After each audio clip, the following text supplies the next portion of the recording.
लोकशाही गणराज्य घडविण्याचा व त्याच्या सर्व नागरिकांस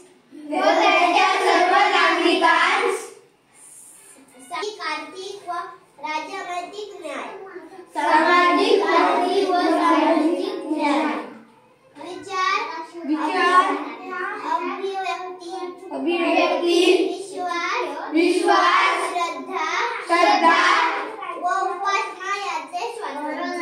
व उपासना यांचे स्वातंत्र्य 3 स्टार्ट